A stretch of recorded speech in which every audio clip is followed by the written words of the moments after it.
under the content section of both sections. So if you have any questions about the ways things have changed with remote learning, you can go check it out there. The main change is in lecture prep questions, is that you need to email me them in advance of class. And when class is over, email me your answer back. And it is very much appreciated if you do that on the same email chain so that I can see both in one place.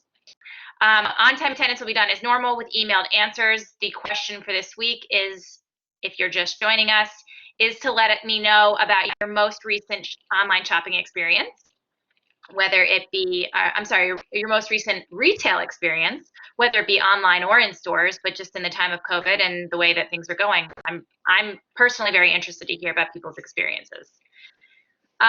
We will also do roll call at the end of the class, time permitted. If for whatever reason we run out of time and can't do it, I'll let you know at the time.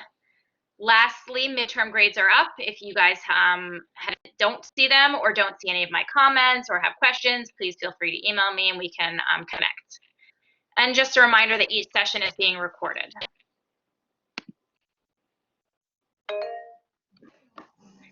Brian, you have a question?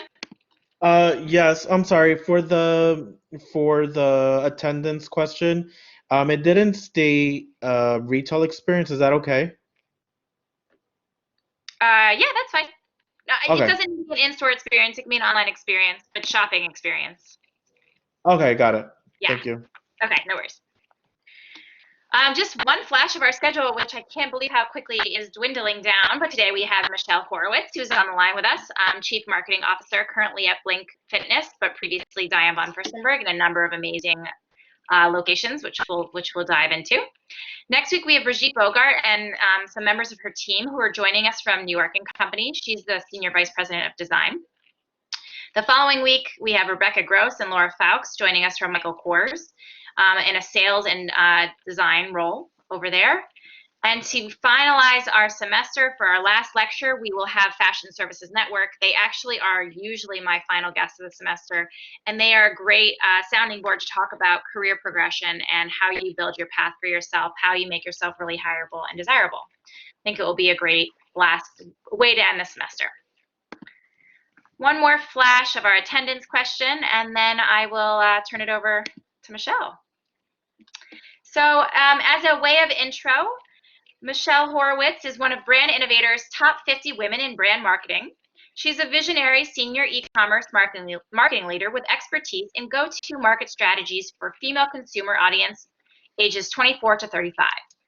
With leadership experience across industries and spanning the consumer B2B landscape, Michelle builds high-performing teams that are client-obsessed and focused on the art and science of storytelling and delivering return on investment. Michelle's current focus is evolving the e-commerce and marketing strategy at leading retailers and lifestyle brands.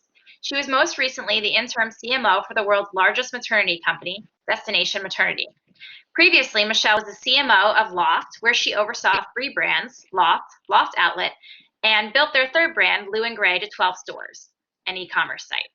She was also EVP at Diane von Furstenberg. Prior to working within the apparel and lifestyle space, Michelle was with Thomson Reuters as Chief of Staff, Office of the CMO, where she led a team of 70 people to create the digital and social media practice. Additionally, Michelle was VP Corporate Development, Office of the CEO for PR Newswire, then a subsidiary of United Business Media, where she led the international commercial strategy and successfully led multiple acquisitions in the US, South America, and Asia. She is as comfortable with analysis of data as she is with creating brand stories. Ms. Horowitz is currently an advisor to XRC Labs, an innovation accelerator in the retail and consumer goods sectors, an adjunct professor at Parsons School of Design, and serves as an angel investor and advisor to a myriad of disruptive companies at the intersection of commerce, community, and innovation. Michelle currently is a board advisor for the agency RAIN and the e-commerce technology company YOTEO. Michelle holds an MBA in strategy from the University of Toronto, Rotman School of Management, and earned her BA at McGill University in Montreal, Canada. She is currently completing the Harvard Business Analytics program through Harvard Business School, the John A. Polston School of Engineering and Applied Sciences, and the Faculty of Arts and Sciences. Please join me in welcoming Michelle. Hi, everyone. How are you?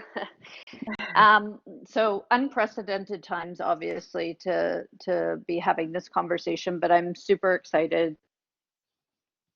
Um, I have spent my career on a very long journey that probably is not your traditional fashion retail journey. It was a circuitous route that landed me where I was. So I think the first thing that I want to say is obviously thank you for having me today.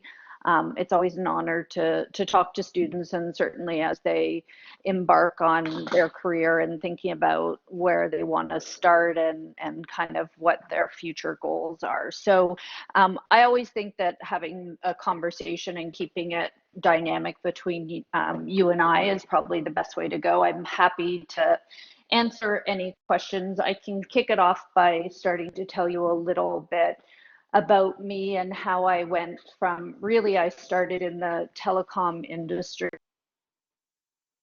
Oh, and Michelle. oops, can you hear me Yeah, we still? cut out for a second, but you're back. Okay, cool. Anyway, it's always difficult to talk about yourself and to say those things, but I guess in sort of starting out my career, I studied art history. I really had developed a high level of passion around the creative process, and really thought when I graduated from McGill that I wanted to pursue a career in the arts.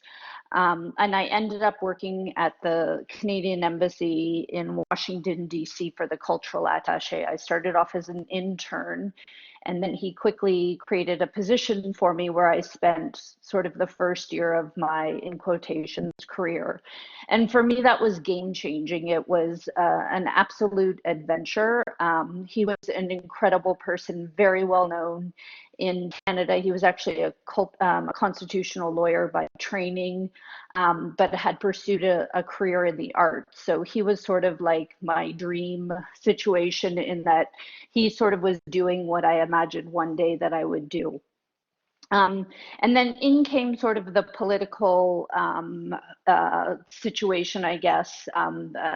One of the micro factors that was happening was it was really the fall of the National Endowment of the Arts. And the attaché had a very close relationship with the gentleman that was running the National Endowment of the Arts. And we spent a lot of time talking about where the arts were going. And he said to me, if you're serious about the arts, it's no longer going to come from the public sector, the funding to support the arts, but it's really going to come from the private sector. So you should go back to school and do some sort of graduate degree.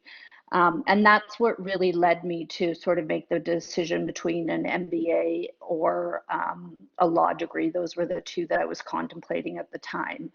And at the time, I really didn't know that I had an analytical mind. I had sort of spent my undergraduate year learning about, about the arts, about chiaroscuro, about architecture, about Frank Lloyd Wright, about photographers, and never imagined myself to really have that side of my brain that focused on data, numbers, thinking about everything within sort of the confines of more of the quantitative world.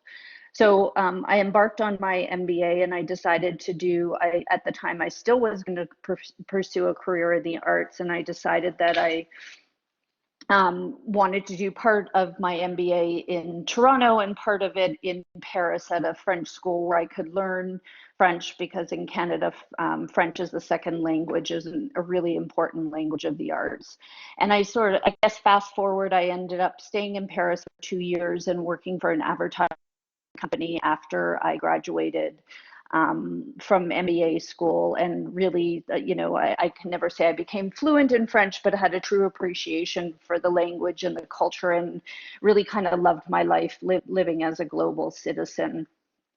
From there, I actually, for personal reasons, ended up moving to Chicago and got a job in telecom. So at the time, telecom really was the telephone, what we now consider something that's obsolete, the landline, and it was the beginning of mobile and cell phones. So what happened, these large telecom companies, which really there's very few that still exist, Verizon, which has been renamed AT&T, etc., cetera, et cetera. But at the time, it was what they called the unregulated side, which was this whole new world of the internet. And I ended up getting recruited for one of these teams, which obviously you can see the sort of the story that I said I was going to follow versus what I was following was very different. And I quickly realized that, where I was a little bit timid in MBA school, I was the only one with a fine arts background. I, was one of very few female people that were participating in the course. But really, I noticed that, while everybody was sort of adding numbers in their head, I was struggling to turn on my calculator. But I think when the pressure was off and, I was kind of in the real world, I began to really realize that I sort of lived in those two places. I was super creative and really interested in the creative process and how creativity was a means for communication. But I also realized that numbers too told a story, and it was about bringing those two worlds together. So I was very involved in the early days with what was their mobile program and their offering, with developing out their digital capacity, building web hosting, building DHL, like all of sort of the early, probably a lot of the technology doesn't even exist before anymore, but it was the beginning of this, what was happening.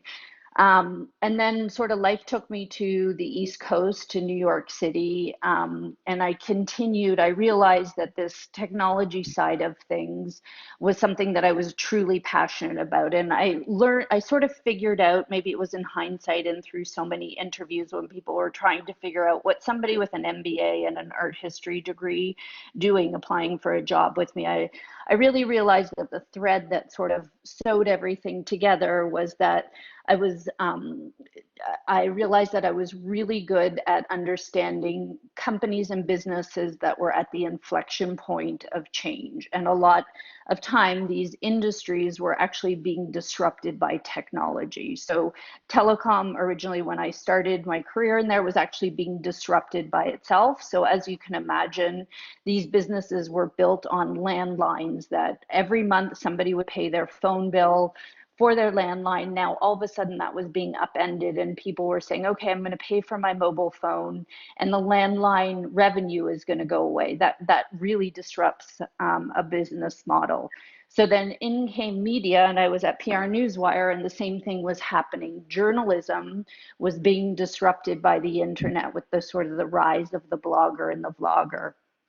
So I sort of focused my next probably 8 years of my career in developing. It was the first part of it, of the 8 years, was probably in product development. So creating products at PR Newswire that were for disruption, for helping us grow in sort of the space. And the second part of those 4 years was focused on acquiring companies, because companies either grow organically or they grow through acquisition.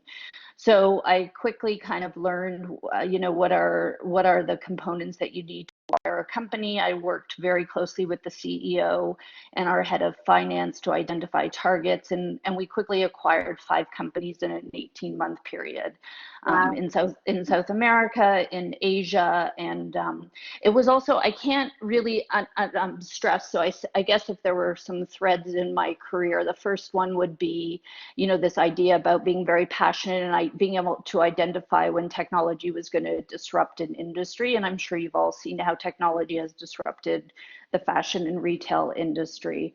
But the second sort of idea that I really realized that I was passionate and interested in was, how do we best communicate in these times and grow our businesses? So either talk to the consumers that we currently have in our marketplace or expand outside of that. So those were sort of the two big threads that were happening at the time. From there, I was recruited to Reuters. Reuters was just acquired by Thomson Financial and was going through the same change as PR Newswire. Here they had always relied on revenue that was coming from traditional advertising, and that advertising no longer existed because all of it was moving online.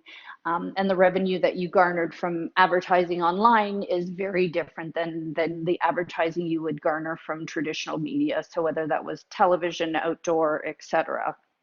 So they were in acquisition mode as well and beginning to rethink what their business looked like. So the president of Reuters recruited me from PR Newswire and created this role for me where I would partner with him for acquisitions. And then just shortly after that, I met the CMO of Thomson Reuters, who was interested in creating a much more digitally focused practice.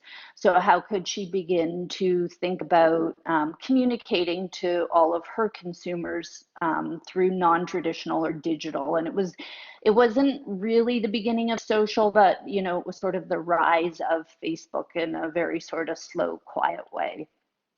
So I started off as her chief of staff, helping her build strategy for this global business. And then soon I took over her entire team, which was brand, creative, and digital strategy. We created the practice for digital strategy.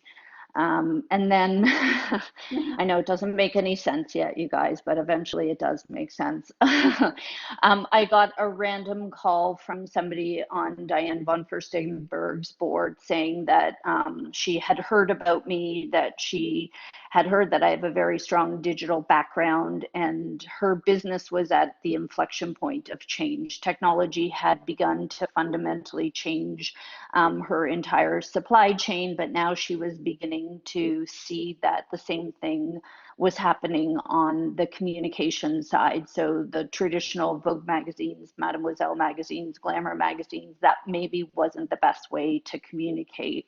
And she wanted somebody that knew how to build a digital infrastructure. So something now which we often call the marketing tech stack. So she hired me to be her CMO and sort of digitize the way that they think about the world.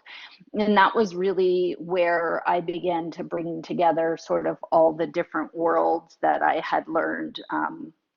And we can talk more about it, but I was completely, this whole world of fashion was completely new and different to me.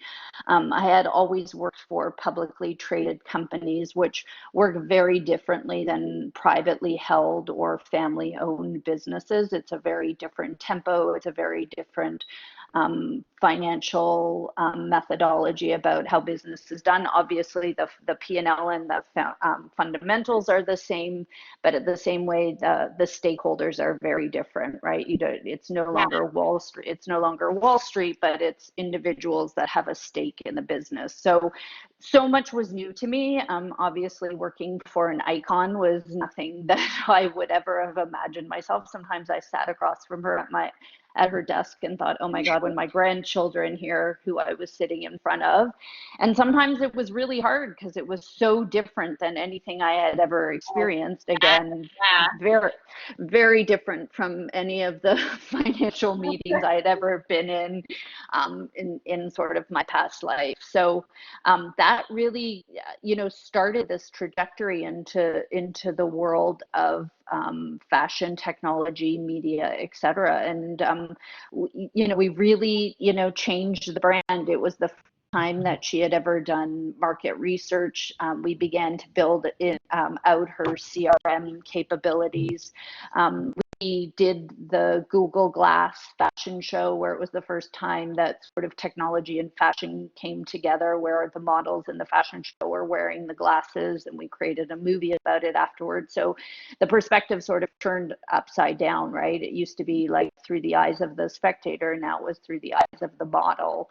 And we just did a lot of different things, and she was very, very open to technology, and she really had the foresight And I think a lot of it maybe had to do with Mr. Diller, that she really understood that companies were becoming media companies, and it was really about the foundation of storytelling and using technology for that reason. So, and then from there, I went to Ann Inc., which is no longer Ann Inc. It was acquired by Ascena.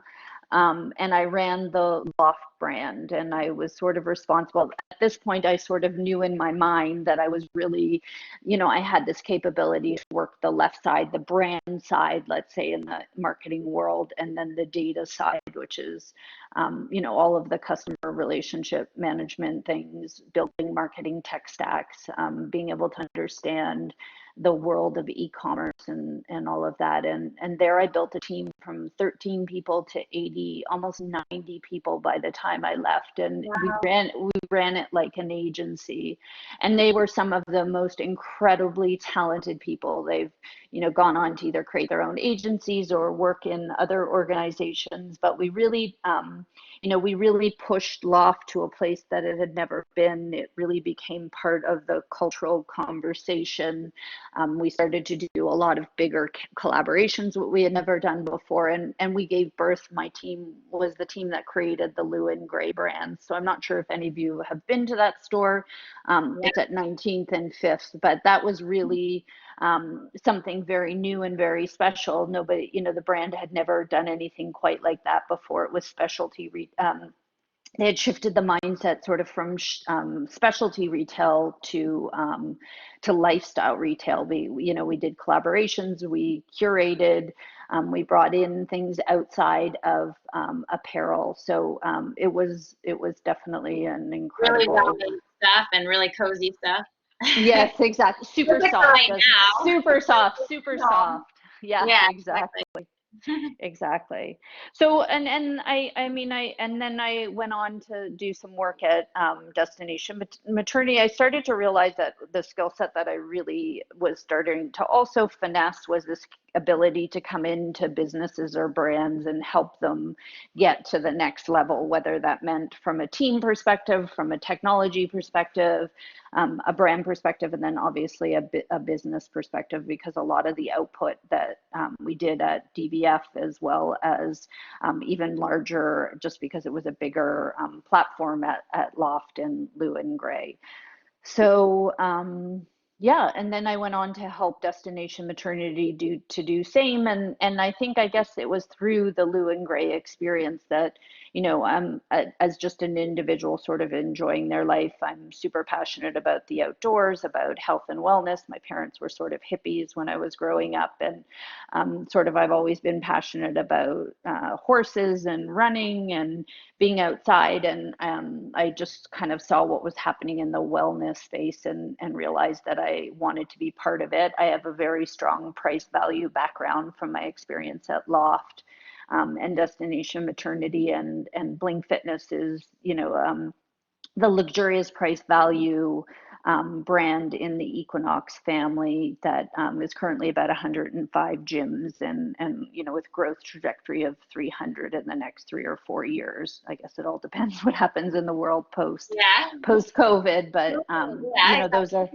those are their intentions. So that's kind of me in a nutshell. And outside, I think just because, I have a lot of different interests. The one thing also that sort of came up that I realized is that, I have a passion for teaching and also a passion for learning. And I really haven't stopped learning since I started my career. I sort of did that throughout my career. I didn't know anything about technology. I learned technology. I didn't know anything about how to do acquisition work. So, and I took a program at Wharton to learn how to do it. And now I'm delving pretty deep into the world of data at this postgraduate work that I'm doing at Harvard. So I continue to sort of think about what's happening at the forefront and kind of explore that and grow as I continue through my career. And teaching, obviously, as Carolyn had mentioned, has been part of my experience, but also being involved with smaller startups and and doing some work on boards has also sort of been helpful to kind of keep me in learning and growing mode while kind of helping other businesses to grow. Yeah. So, so What, I guess that's my story. thank you. It's a lot. I know it's a lot to go through it in one question. Before I move on to my next question, I just want to double check. There's no way of adding video in at this point, is there? Or is this It keeps, I'm just worried because it keeps going in and out. So oh, I don't, because you keep going in and out when I'm watching you. So I'm just worried if I switch it on, I'm going to lose you. So. okay. All right. So my next question for you was, throughout this semester, we have had a number of creatives and the I know I told you this at the outset, but all of our students are design students, a majority of them taking the 1-year course here at FIT. And you are the first person we're having in from a marketing perspective, because we want to show all different types of career paths. And so my first question for you would be, if you could describe what you feel like an entry job looks like in a marketing office when you were at Ann Taylor or when you were at DBF, what a student could expect to see, in those first couple of years out of school. Yeah. So that's always tricky because it depends on what part of marketing you're going to sort of entry come in at. What I've noticed in the last little bit is people usually that are coming out of school and want to be in marketing but aren't sure about what they want to do in marketing tend not to go into digital unless they have an aptitude towards quantitative and are just particularly interested in digital. So when I say digital, it usually means advertising, so buying ads online, so through the big networks like the Googles, etc. Where it seems like everyone kind of is drawn to is usually the brand side. So that's the more of the creative storytelling. It's either working with the in-house agency or with the creative people or with an outside agency and storytelling. So creating those quarterly or monthly campaigns where images are shot and stories are told. So that could be a really interesting place to start for creative people. And then the other area that usually creates a lot of interest is community management. So managing the social channels and the storytelling that happens on those channels, which I think is really interesting because there's that visual aptitude that you get to explore the way that, the Instagram grid looks like. But as well, you're beginning to become much more strategic in how do you tell a story? How do you, push the brand and obviously do the e-commerce side of things, selling, but at the same time, not give up too much on the brand side. So sticking to the brand tenets and architecture. So those seem to be the two areas that certainly creative people are drawn to. The course that I was teaching at Parsons was for design people that wanted to start their own brand, and we're trying to understand how does the marketing department work and what does it look like. So some of them ended up going into more of the social side of things because again, you got to create the visual and at the same time do the storytelling. A very important skill, I think, to have. And as I pulled my students throughout the semester, a very large majority of them have a goal of one day starting their own company, whether it be right away or, after a few years under their belt. So, I think it is super, super important to have that well-rounded knowledge, especially from a creative aspect, knowing more creative jobs intimately as you go. You don't know what you don't know a lot of the time, which is really important in the foundation of building your own brand. 100%. Could you talk to us a little bit more about how you got that first job out of college? And I recognize that it also is totally different from where you are now and the path that you've taken. But some of those valuable lessons that you learned in that first job and really valuable lessons in getting that first job. Be great to hear. I think I kind of knew, obviously, again, it's not fashion, but I sort of look at it, I think the framework that I used is probably the same framework that anybody would use is, I thought about what are the centers of that the art community gathers in. So could I work in a museum? Could I work for an organization, a government organization, whether it's the UN or the embassy where I ended up doing. And I sent my application everywhere. I was sort of relentless. I made these long lists and just kind of went at it. And I feel like, that's kind of what happens. Obviously, networking, we all, we're in New York City, or we were in New York City, or we're close to New York City. But this idea that you have access to all these incredible people. I just, I spent a lot of time too early in my career reading tons of biographies, kind of, learning about people, business people or creative people that I kind of admired, and figured out, okay, how do I get access to them, or people like them? And, just sending letters. Do you have time to meet with me? Having coffee with lots of people. And that kind of is what, in the case of the embassy, it was just, way too many letters. I think I drove the guy crazy until he hired me, but now there's email. So something very similar. But I think I was just super tenacious about it. And I continue to do that, as you sort of explore. And I think this idea that, the world is changing so quickly, how do you kind of stay one step ahead of it? So even while you're in, whatever that first job is that you get, it's just the beginning. And somebody once said to me, you are exactly where you're supposed to be. So sort of learning and growing in that particular position until you graduate from that position, and move on to your next. But I think taking the opportunity always to sort of reach out and to talk to people is really important, even when you are, happy in your job and beginning your career. Yeah, so. that's great advice. One thing that struck out to me as you described your path to us is how you stumbled into, or not, maybe not so much stumbled, but how you got into fashion in the first place was that you were spoken highly of, and you were referred out, and you got that phone call because of that. You would be maybe not surprised, or maybe surprised to hear that a lot of our speakers, I think all semester long, have given that same token of advice, and you don't really know who it's going to be that's going to Exactly. or speaking negatively of you and shutting a door for you. It's always great if you're leaving a lasting impression, because that's what's going to carry you to the next opportunity. Yeah, for sure. And I think we sometimes forget too, and I think now more than ever, it can be sort of a bit precarious because the social, you have the opportunity for that story to live forever. So in the moment, you have to remember that whatever you sort of put out there, you can also cause it to force multiply and live forever. So it's so important to remember all the time that the world is round, and you just never know who it is going to be that's going to help you and be the ladder up to what you're doing next.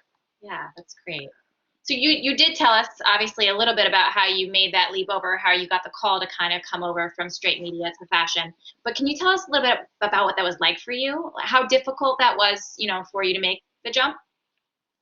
Yeah, I listen, I think it was completely overwhelming, but at the same time, like, super invigorating and exciting. I think maybe that might just be in sort of my constitution, that I like a challenging situation.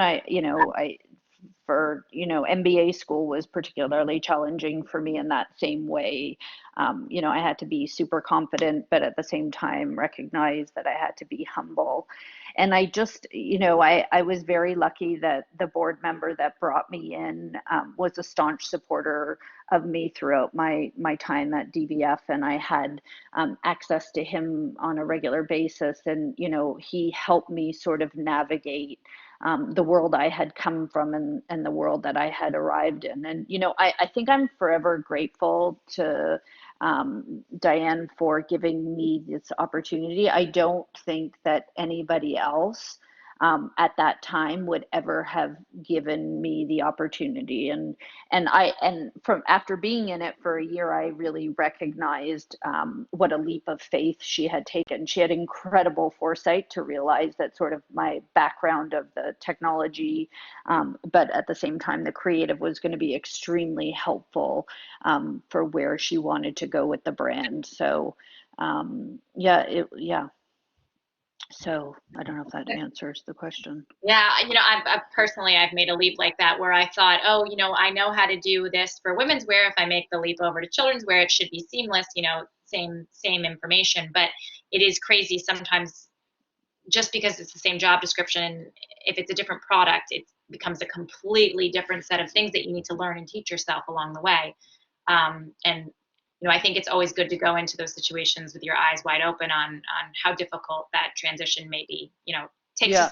us to kind of get it all wrapped around. Yeah, and I think it takes time, right? It's like anything else. It's easy to read about something and sort of understand the dynamic of an industry, a business, a brand, but then when you're actually in it and you're navigating, all the different waters, the actual what life is really like once you're in the business, it's always a little bit different than the textbook. But I think if you're kind of open-minded and you ask a lot of questions, I think often that can put you in a really great place for learning, and you're always going to feel overwhelmed. That feeling's not going to go away, but the learning, it's really exciting because, like, I don't know about how you felt when you did the children's, but after a certain point in time, it's a great confidence builder to sort of tackle something new or an extension of an industry.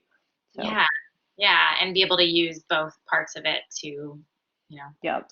And I think now more than ever, I mean, especially during this time of COVID, I'm sure everybody's, reading a lot and listening to podcasts and watching all different things to catch up on different things that they might be interested in. You really realize, the speed of light of how things are changing.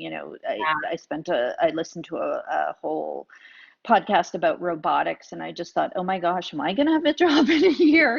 Like it makes you realize that, like, I think we have to sort of be in that mindset of being open to learning and paying attention to sort of all the cues about when your industry, your job, the function of what you do is changing.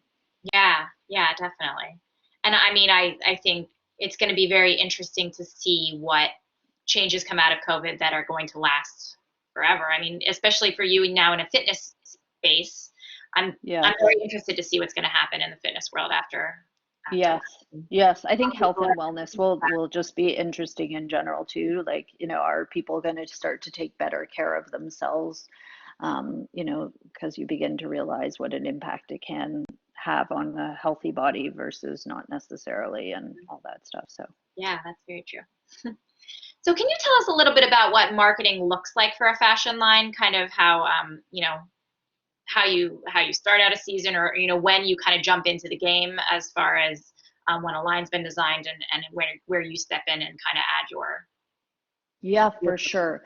I mean, I think your two best friends in the, when you're in the marketing department, your two best friends are the departments that are most important to what you do is the merchandising, because they're doing all the buying and making the decisions, about inventory and how they're going to tell the story about the products in the store or online.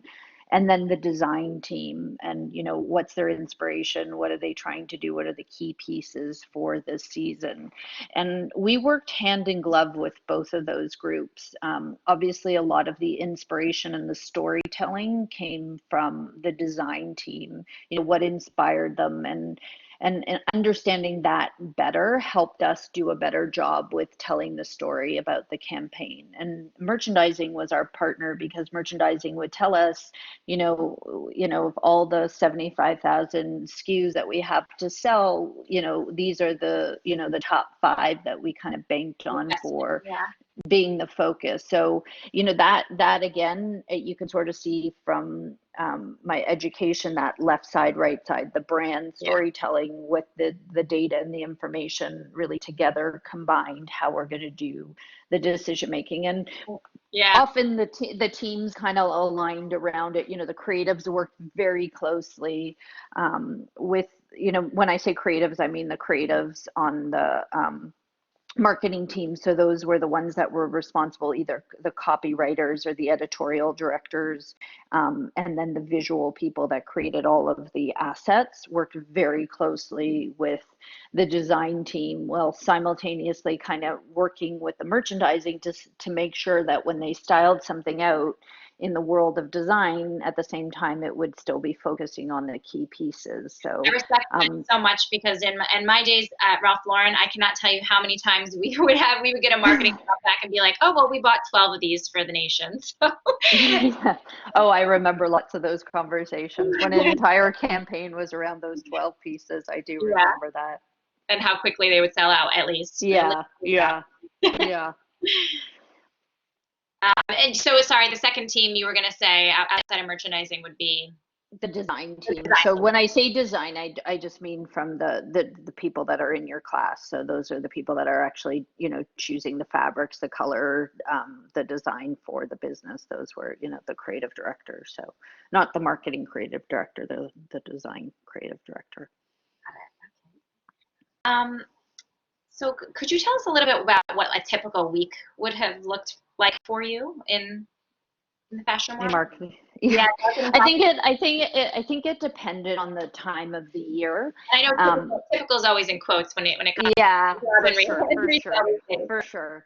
But I think, you know, the exciting, for me, the most exciting time was really, you know, figuring out, you know, whatever season was coming up, and then obviously it changed over time with monthly deliveries, but figuring out kind of what was the strategy for the month or for the quarter, and being able to design into and create all of the assets, so all the imagery that you saw online or in our stores, was always like an exciting period of time. And obviously you were always like racing against time, because, you know, when the product came in and the inventory was being held, it had to immediately go out there and be sold. So there was something that was incredibly interesting for sort of an organized but at the same time creative mind. But that dynamic that was happening as you sort of put together whatever that storytelling was for the season or for the month was super exciting. Yeah, that's great. Can you tell us if you feel comfortable, what a current week is looking like for you now in time of COVID? in COVID world, or just sort of before that? You know, right now in this right now we're doing, I think, what any brand in any industry is doing, and that's engaging with our customer base. We call them our members. So we have 500,000 people that are part of or have been part of the Bling Fitness world and have enjoyed our gyms. So how do we stay engaged with them during this time period? And actually we moved very quickly. In 2 days after our gyms closed, we started to create online classes that people could access, and it was just a place for them to stay engaged with us. And we continue to create those classes every single day, and we have high engagement and all of that. But it's almost, you know, we're doing two things at once right now. We are figuring out what the world tomorrow is going to look like, you know, post-COVID, or interim COVID, as we sort of tackle until we get the vaccine. That's going to sort of take us to this new safer world, what it's going to look like. So right now, you know, obviously the governments have made lots of announcements at different levels that, you know, we're trying to sort of go back to or move forward to this next iteration. So we're right in the middle of planning for what that might look like. Talk to us a little bit about what the most fulfilling part of a career in marketing has been for you. I think for me, it's two things. The first thing is just, I think the consumer is fascinating. I think understanding what, you know, there's a study of economics called behavioral economics, which is sort of the art side of economics, which is about, you know, what drives people to buy Is it something that is, rational, or is it sort of emotional decision making? And I think understanding what drives a consumer, what's going to cause them to buy, what's going to cause them to consider your brand, for me has always kind of been utmost. I think about that sort of in all the different jobs that I've had, but kind of getting down to the meat and bones of, and right now we have such an understanding of data and behavior and what drives people's behavior. Yeah. It's bringing in sort of the human side of understanding that as well. So that part has been incredibly fulfilling. Obviously, as technology changes and we learn more and more, or we're able to garner that information in different ways, it makes the sort of the practice of marketing much more interesting. So I've always enjoyed that. And then technology has had a fundamental role in my job and in my career. I think of, when I first got to DVF, it was the beginning sort of the end of, the world of publication and, the offline world of magazines. So how does a brand quickly sort of begin to think of other ways that they're going to communicate rather than ads in Vogue magazine or Mademoiselle or Glamour? So we were at an inflection point of change, and seeing how that change has really changed what the role of a marketing person is. Often now when I go on interviews, for CMO roles, the first question they always ask me is, am I a growth marketer or am I a brand marketer? So these two very different worlds have really, one didn't even exist when I started my career, which is, the whole Google side of things. Yeah. And then brand has obviously changed from, the traditional magazine world or television advertising into this sort of whole new world of telling stories. Yeah. Ooh, where's been your favorite place to work and why? That's a tricky question. I think for me, because sometimes somebody once taught me that when you go into a role, you sort of have a goal of what you want to accomplish, both as an individual and then obviously as a contributor to the brand or to the business. And I feel very fortunate that every single job that I've had, I've sort of ascertained that goal and kind of learned something new and really expanded my skill set and my people set. Like, I've met some of the most amazing people through this journey. So I can't say there's been a favorite because I've done so much. There's definitely standout moments for working with certain people or experiencing certain people. But just a perfect example, when I was at Diane von Furstenberg, we did a collaboration with Gap Kids. And the person that was the creative director for Gap Kids was just incredible. She was one of the best storytellers I have since crossed in my career. Like, just, she had this innate ability to bring to life in the windows of a store and online, what the story of the brand was going to be. And I said to her in that moment, I said, oh my God, I hope one day that I get to work with you. And we stayed connected through my career. And she was my first creative director at Loft. She helped me, rebrand Loft. She helped me create, she really was the magic behind creating Lou and Gray. It was really her vision. So for me, it's like one job starts to meld into my next job. I have 3 people right now at Bling Fitness, 2 who worked for me at Loft and 1 who worked for me at another place that I did some consulting that worked for me now at Bling Fitness. So after, I guess, a certain point, it starts to come together and you really realize, again, sort of, I think something we just talked about before about, the world is round.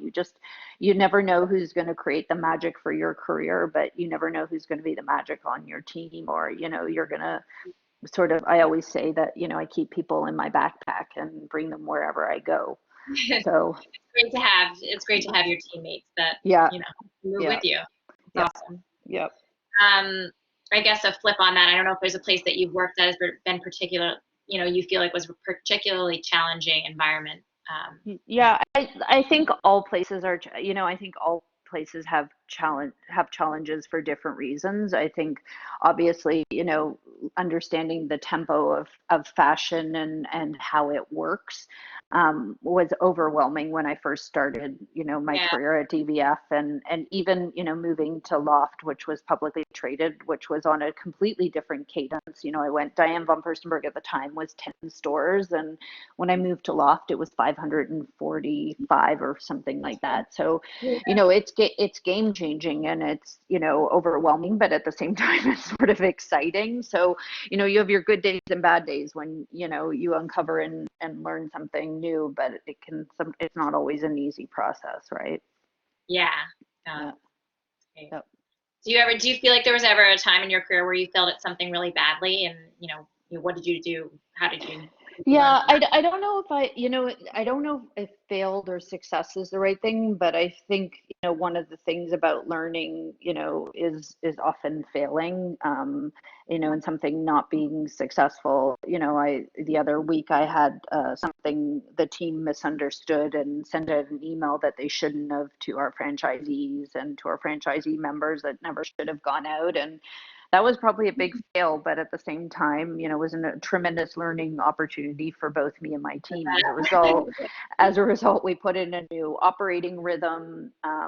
We created something called a RACI. I don't know if you guys ever talk about that, but I think it's about what you do with your failure and your mistakes and all of that. And and I think being a CMO or being at the top of, they sometimes call it a pyramid, the more you sort of read about marketing and the more senior you get in marketing, the shorter your life cycle is in an organization. Change happens often quite quickly on a marketing team. It's a particular brand style that a CMO can bring in, and if a company doesn't hit sales, often, for different reasons, the CMO's role can be short-lived. So, you learn in different ways what that kind of looks like, and then sometimes in certain situations, you just don't take it that person. It's not necessarily about you. So Yeah, I that think gets that, easier the older yeah, you get. yeah, Yeah, exactly, right? yeah. How about greatest success? Just something that you really were super proud of, an output that you put out there, and Yeah, I was super proud of the team that I built at Ann Inc. It was these almost 90 people that created these three new created these brands, or the next evolution of the brands in Lou and Gray. So the people I'm super proud of, but working on Lou and Gray and having it out in the world, and sometimes walking by the store and just saying, wow, like I I remember that when that was just an idea in a document. So yeah. that something about bringing something to life is always pretty incredible. So I have to agree with that. I think launching a brand is always it's a very exciting yeah, time frame, whether it fails or not. It's just the energy and the excitement around it kind of yeah, stays with your career. for sure. Um, do you feel? I know you really started on a different path originally, and when you were in college, I think had different idea where you were going to go. But now knowing what you know, do you think there was anything you would have studied differently in college to have better prepared you for a path? Yes, I torture myself about that all the time. I think there's different inflection points of my career where I ask that question, like, why did I pick business school instead of law school? Because I'm more of a bookworm and sort of could have gotten really passionate about the law. So I often ask myself that question. And now when I always thought the part about me at the time of applying for college was I had discovered the creative side of me. I didn't realize I sort of had the quant side of me. And I often wonder about, if I would have completely focused on the quant side, if I would have known I had that skill set. So but I don't know. I guess that's why maybe I just go on this quest to learn all the time and to uncover different things. But if I were again to do it, I don't know. I feel like I always ask myself that question, and it depends on the day what my answer would be. I mean, sometimes wish, and this is such a crazy thing to say, but sometimes it helps people realize that maybe they're not crazy either. Is, I wish I was like something, like I wish I knew that I wanted to be a dentist from the time I was like 7 and like went on a quest to be a dentist or a hairdresser or a policeman, like something so clear, Yeah. crystal clear. And Yeah. I don't think I ever, I sure, when I was 7, I wanted to be a teacher, but that was like for a hot minute. Do you know what I mean? There was nothing I was ever passionate about. So in some ways, once I kind of got out into the world and realized there's lots of people like me, but I am envious. I have a dear friend who is a hairstylist, and I just sometimes wish I just, I always joke with him, I wish I just, you have it so much easier than I do. So Yeah. yeah. No, but Anyway, it's I don't fun. know if that's It's very helpful. fun finding a twisty and curvy path. Yes. Now it's more acceptable. I think when I started my career, it was less acceptable. So I feel like for people coming up now, it's so much more open to like being on a circuitous route. I don't feel like it was that easy when I was doing it, but Yeah. How how do you feel like you can keep yourself informed of trends in your space, in the marketing space? yeah, I read a lot. I listen to podcasts a lot. I try and, I belong to a few different organizations. Now I take part in virtual video conferences and even, things like that. But it's mostly through reading a lot and just kind of the people in my networks, since it's such a sort of diverse group. But those Yeah. are and then obviously I'm back in school, so. Any particular podcast you recommend? There's one that is actually I love. It's called Pivot. It's with Kara Swisher, who was Walt Mossberg's partner, New York Times for technology. She's incredible, and she has it's through Vox, etc. And then she partnered with Professor Scott Galloway, who is a marketing professor at NYU. So they kind of come out marketing and technology together. They focus particularly around sort of the digital world, but it's a really great podcast. That's great. Great. And then Esther Perel, I don't know if she's done a few TED Talks. She has a new podcast. She has one about relationships, but then she also has one about work relationships. And the one about work relationships is fascinating. So I recommend that too. Yeah. She's incredible. She's a psychologist. She's a Belgian psychologist. Oh, wow. Okay. Sounds interesting. Do you feel like there are any particular trends in marketing right now that are interesting to you? I think anything in and around data is particularly interesting, and kind of the future of understanding customers better, as well as trends. I think understanding trends has always been, I know for probably the people in this class is very interesting, and it's always, color trend or, styles and where things are going. But people trend and behavior also is really interesting, and data makes it a lot easier. Yeah, that's great. So one of the themes of the semester for me has been around sustainability, and just curious to hear your thoughts on it and where you feel like it's going with this industry. And yeah, I mean, it's a huge, I remember when I was teaching at Parsons a few years ago and listening to my students and seeing how I feel like when I first got to DVF, it was sort of the beginning of talking about what was happening with the supply chain and a little bit of sustainability. And now I feel like the creative minds that are, in fashion, it's so innate and so in the DNA. And I just did some. I just finished a course at one of the courses for my degree at HBS, and I studied the real real. And I just found it was so interesting because it was that inflection point of, technology, sustainability, because there's a huge sustainability story around the real real, and then just luxury fashion. And I just thought, wow, this is so interesting. Yeah, I think sustainability is fascinating. I look to a lot of the brands that have created a name in from Allbirds to obviously Everlane and, many, many more. And I think it's interesting. I think it's interesting from a consumer perspective, and I think it's also interesting from a supply perspective. And I think it just keeps changing. Yeah, yeah. I had a Oh, sorry, Carolyn. There's a PR big issue with legal right now with my team. I might have to jump off to talk to outside counsel. Is there one more question I can answer? I'm sorry to do this, but we have an emergency. Let me just ask one from a student, if I can. Yes. What do you think has changed over time in the teaching process as when you were a student back then and when you're now as a teacher today? That's from Janesha Shaw. Yeah, that's such a good question. First, I'm sorry about what's happening. We're having a PR issue from a legal perspective that I have to deal with, so I apologize.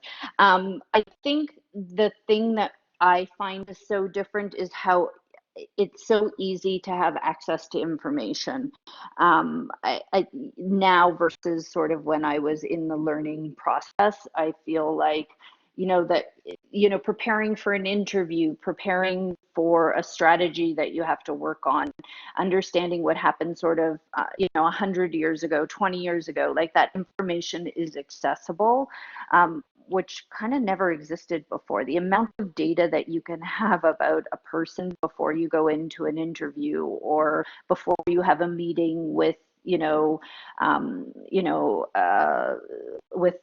department store or with a potential candidate for something, like you just have access to so much information.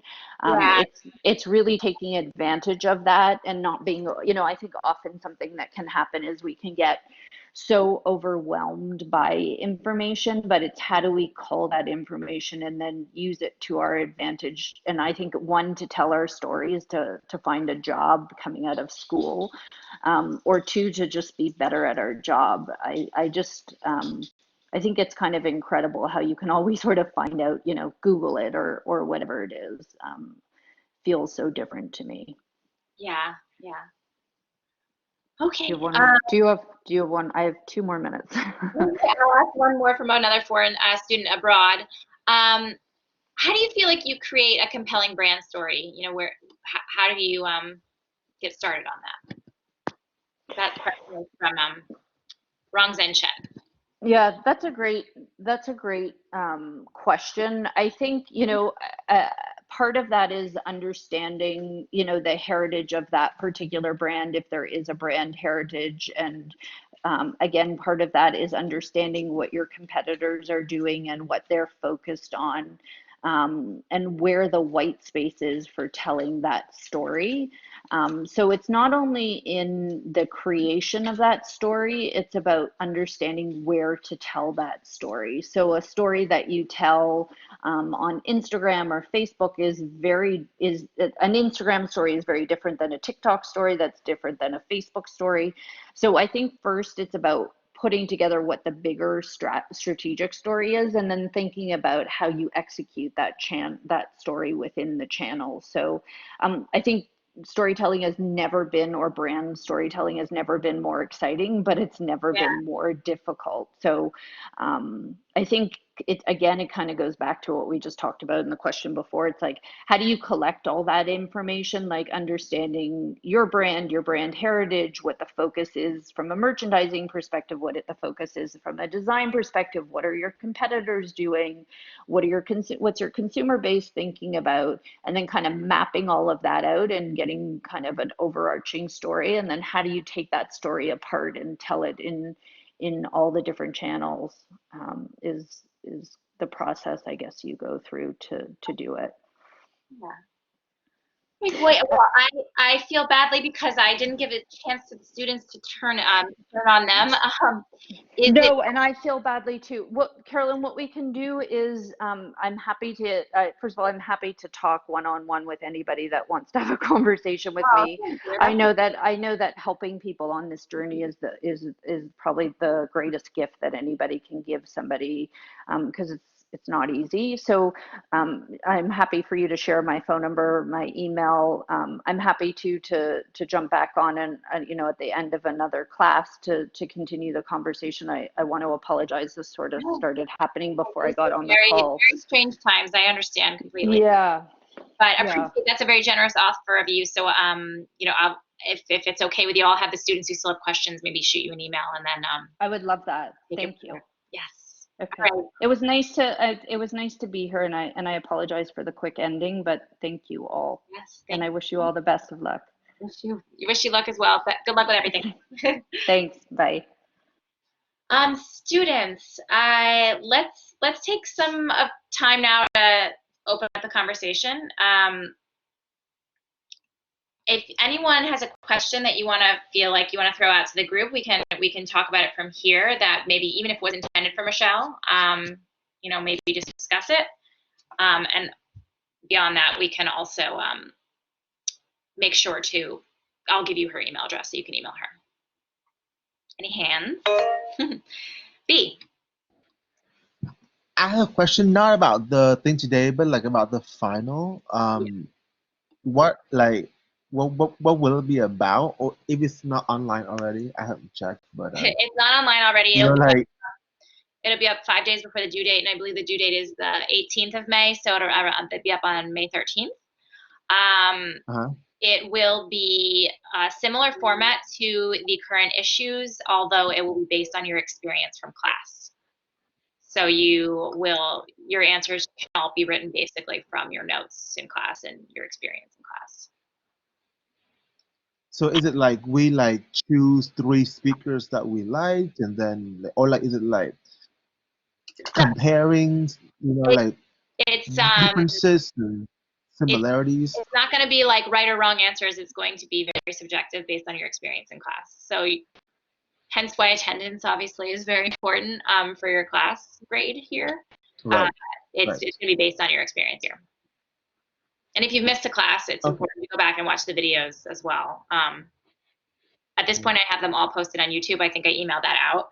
And I'll continue to send out updates as they come along. But if you've missed any and you don't have access to it, just let me know and I can make sure I get it to you guys. Okay. Cool. Thank you. Other questions? No? Well, I'd love to hear from you guys on the attendance question. Does anyone have a unique COVID shopping experience that they want to share? Something very positive maybe that happened where you were really surprised that a brand was going out of their way to get loyalty. A funny story with wearing your mask. I don't know. Hit me with your stories.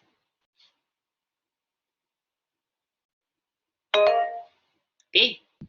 Sure, I'll say something, I guess. Like, I think it's funny how, like, so I didn't know this, like, I mean, I kind of knew, but like not really know. But like, so like, I went into the grocery store and I wore a mask and gloves and and you know, and a bubble basically.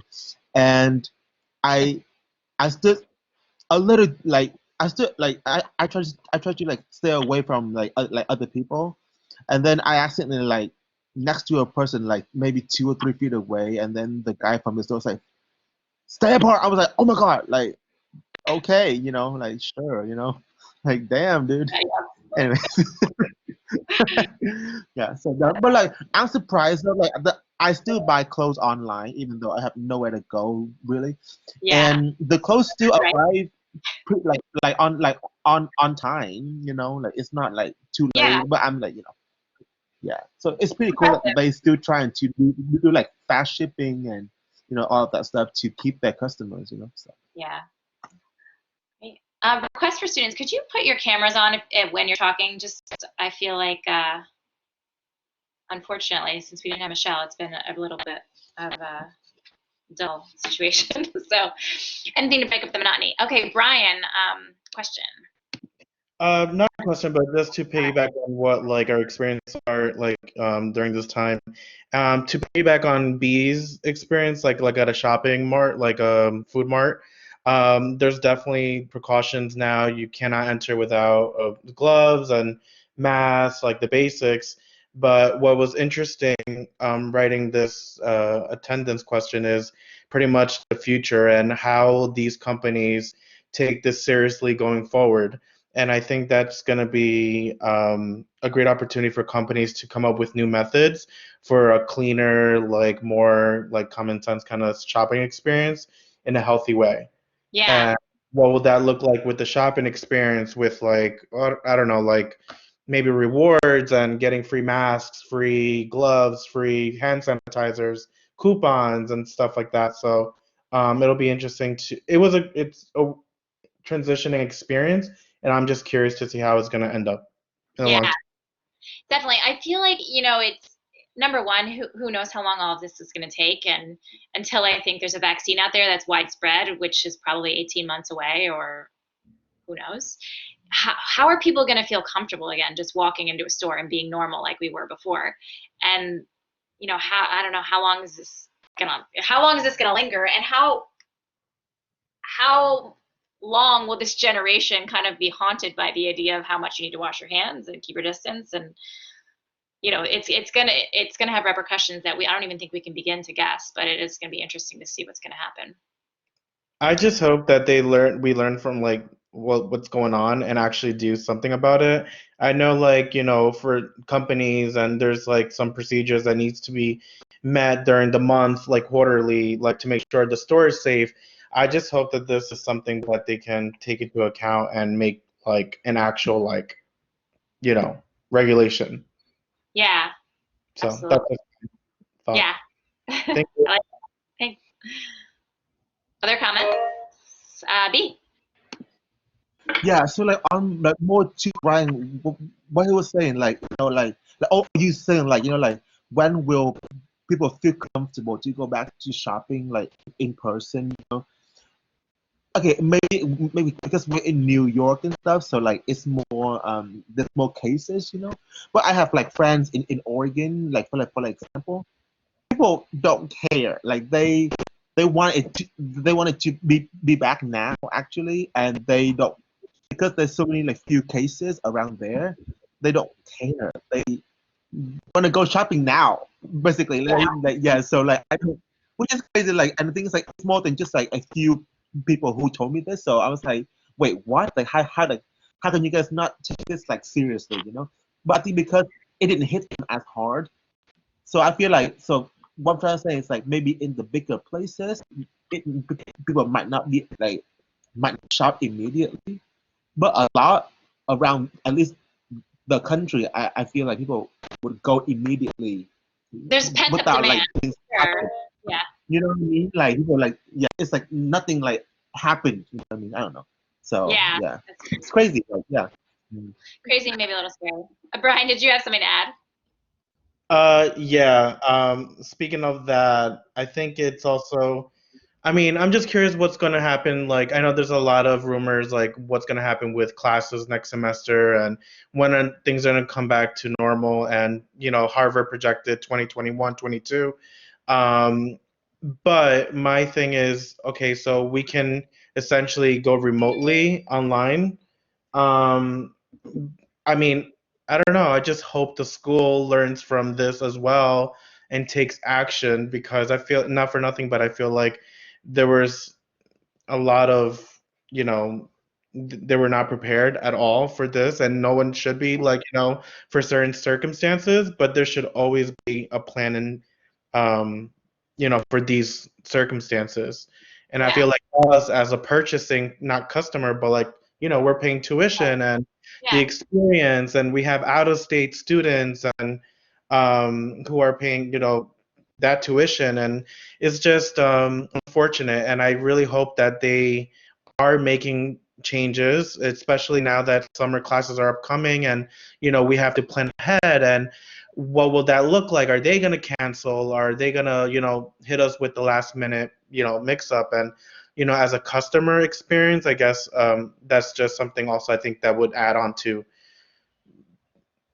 change. Yeah. No, that makes sense. Talk to me a little bit about what you guys are doing for your design work. Like how is that looking for you guys? Are you finding the space to work in? Are you finding I think materials? What's, how is that going? For my experience, it's more of trying to transition to working from home.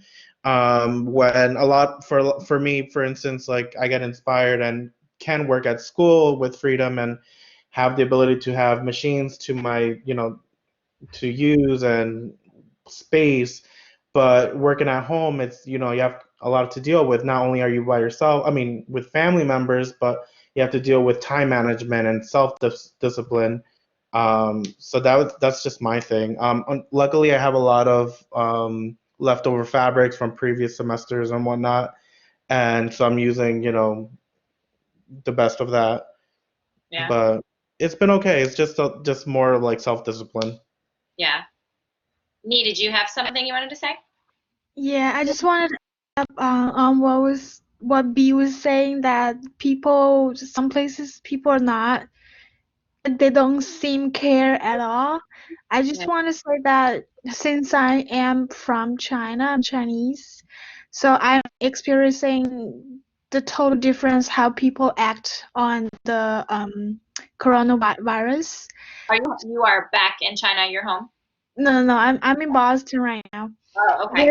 I wanted to go back, but there's no any flight available for me to go back. Yeah. Yeah, I just Sorry. wanted to. I'm like very shocking that how culturally different can affect people's action. I just saw something from the news that people in Michigan are working out, asking for freedom and the lockout, things like that. And then the numbers of people infected in Michigan is like the third ranking at the third one. That's like tremendous. People were affected, but still they were asking the president or the country to like stop the lockout, and they went out. I saw pictures. There are people literally going out without masks, without anything, holding even babies.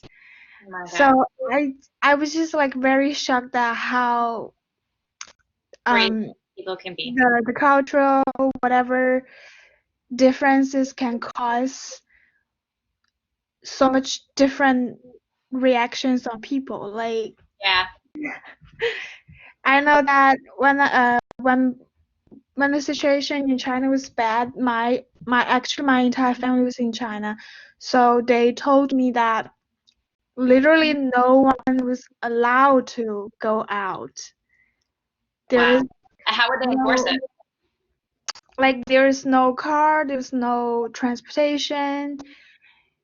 Only like the government workers and the volunteers, they were sending food to everyone.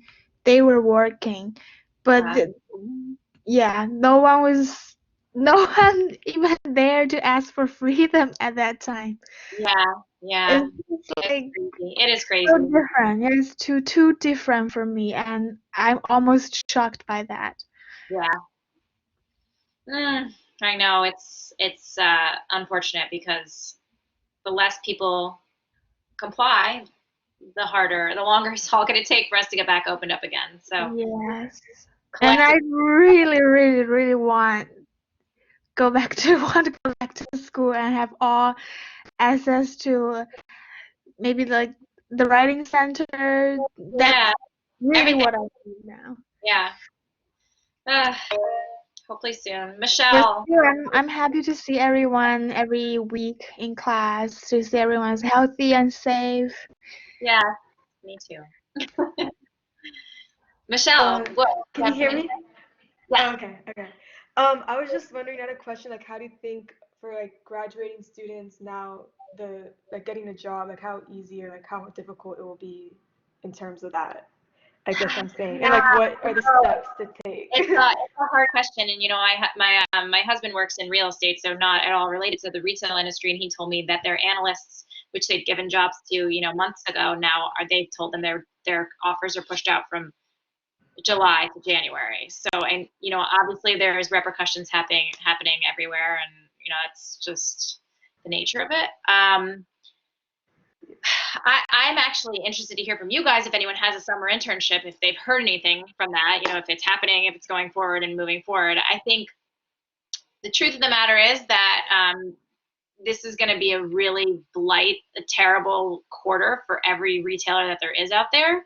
But, I think actions being taken, I think pent up demand being what it's going to be, there's going to be a surge to get moving again and shopping again. I think I'd be lying if I said that I didn't think this was going to hang over us the whole rest of the year. But there's got to be a shift in things after that. People have got to be coming back up in line. And I don't know. I think it's a tough time to be looking, and I'm sorry for you guys for that, for the ones that are graduating. But I think maybe being open-minded to what's out there and different capacities that can work for you would be a good thing to do. Whether it's Amazon, or Walmart's always hiring. I hear work. Oh no. Getting that retail experience maybe is the kind of the move that you need to do right now to just fill out the resume where you need to. Sun, did you have a question? Yeah, I have one question. Is for a long time, is so many people wear the mask but just a normal mask is made by the normal fabric. They don't know the normal fabric cannot prevent the virus. It doesn't work. So why they wear it? They don't know. They don't know. I think the thought is that if you have it, it is going to prevent it from going widely out into the air. But I think honestly, people are helpless and don't know what to do, so they're trying to make us do something.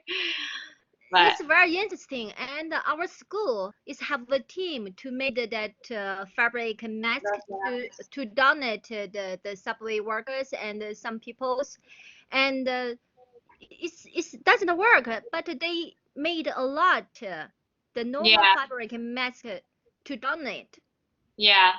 If the subway worker wear it, it cannot help them. Yeah, I don't know. It's waste a lot of time. Yeah. And resources, maybe. Yeah. I feel like there's been some articles that I've read that have said that they do something, and some that say they don't. Definitely the early on ones said they didn't do anything. I don't know. Can I say something? Is that you? Yes. Yeah. Sorry, I can't. I had to quit to make the adjustment for my camera, so I cannot open it now. Sorry about that. But I want to say some things that I read something about how different masks prevent different virus. I think the cotton masks only prevent 35% of the virus. Oh wow. Yeah, and then the surgery mask, it's like 85%, and then the N95 is like almost 95%. So that's some differences how different masks work. But I think even its cotton masks only work for like 35%, it's better than nothing maybe. Yeah. There is something to the viral load, I've heard. Like the more that you're exposed to the virus, the worse it is. Like the more of the virus you're exposed to, rather. So I don't know. Some covering has got to be better than no covering, I guess. Yeah. Ariana, did you have a question or a comment? Yeah, 1 second. Sorry. Did I turn this video on? Hold on. Crazy. I'm sorry. Hi. So as to like what Brian said earlier, I'm wondering what are they gonna do for next semester? Like, do you know? I don't know any more than you guys know. Other than I've heard, I talked to people at different schools and have heard rumblings. At this point, I do not think there's any reason to believe that they're not going to be opening normally for fall. But I think honestly, I don't think anyone knows anything from day to day, whether it's in FIT or elsewhere in the world, whether it's our president or our governor or anyone. But I think I'm literally on hold at the governor's office, and I've been on hold for like 3 hours. What are you calling for? Yeah, so it's like, yeah, it's fine. Because unemployment. So you can't get through to unemployment, and so supposedly you can call the governor's office and like get through that way and they'll connect you. Oh, But okay. 3 hours later, nothing. But as far as like FIP goes, I'm like there's no one getting back to you. Like that's my thing is like, emailing and like no one replies. I'm sorry, say that again. Like I just don't even know. I'm emailing, like I email admissions and I get like it took like 2 weeks to get a reply, and now I'm like in a boat where I can't even. I like had to reply to that email to get a new reply, and it's like it's just weeks on end of everything. Interesting. And has someone told you to email admissions? Or Well, the problem is I can't sign. I was like admitted to a major for next semester, and then my admissions thing was wrong. It was like out of state tuition, so I had to email about that. Took 2 weeks to get a reply being like, no, just sign it and send in your tuition deposit. And then I went to go do the tuition deposit, and then the option to pay it is gone because it's like past the date, and now I have to email about that, and I can't get a reply to that either. Oh, It's like killing me. I'm sorry. I don't know anything about admissions. I don't know what to tell you, but I feel like the president's office has been pretty good about writing updates as she has them and putting them out there with all the information that there is out there. I think as we know, things will come back. I think also if there is a case, and I'm completely speaking not on behalf of FIT, but just kind of on behalf of what I'm hearing in the world.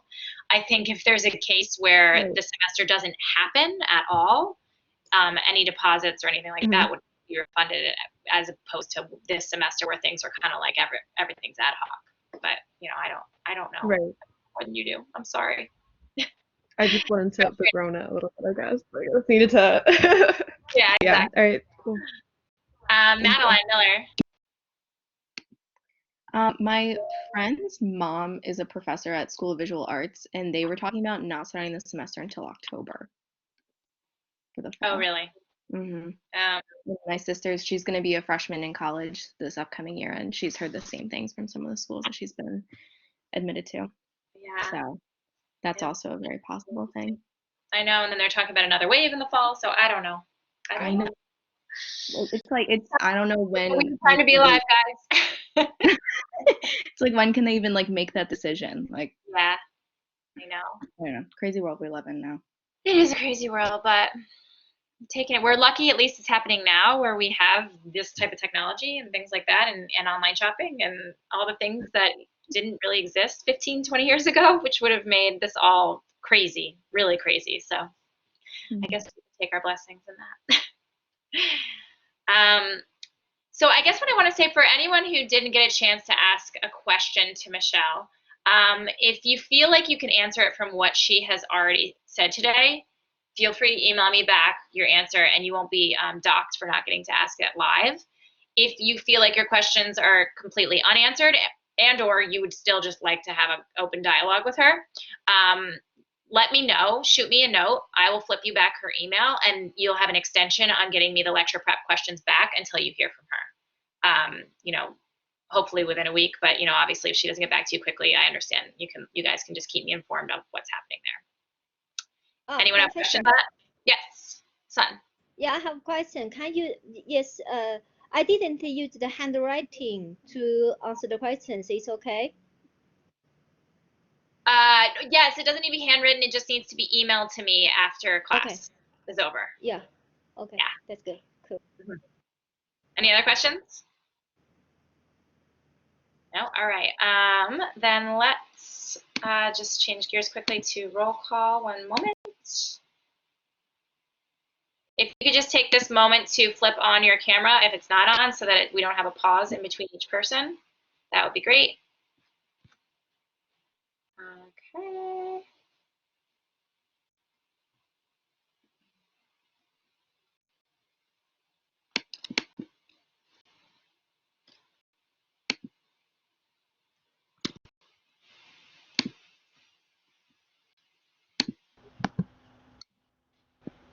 Sorry, actually, you know what? Let's do it from here. Okay. So I'm going to start with section 102 this time, to be fair. So we're gonna stop recording.